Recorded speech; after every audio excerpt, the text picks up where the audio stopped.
Fərqləndirilmiş sözlə bağlı doğru fikri müəyyən edin. Şəhərə tək sabah birlikdə gedə bilərik. Burada fərqləndirilən söz tək sözdür. Ümumiyyətlə biz tək sözünü hansı nitq hissələri kimi görə bilərik? Tək sözünü biz sifət kimi görə bilərik. Əgər isimdən əvvəl işlənirsə sifətdir. Məsələn, tək əl, necə əl? Tək sözünü biz zərf kimi görə bilərik. Tək gəldi. Hər feildən əvvəl işlənirsə zərf kimi işlənə bilər. Sonra tək sözünü biz köməkçi nitq hissəsi olan qoşma kimi görə bilərik. Sənin tək.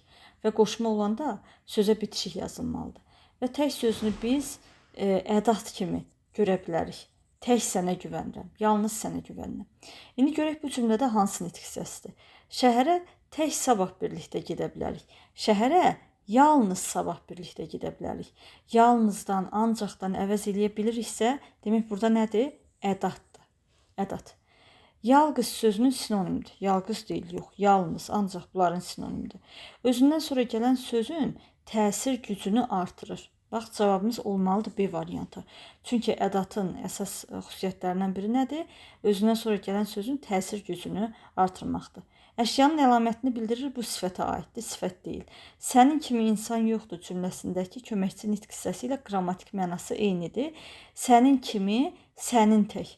Kiminin sinonimi tək ola bilər, amma buradakı tək qoşma deyil, ədatdır. Hərəkəti izah edir, o da zərfə aid olur. Cavabımız olmalıdır B variantı.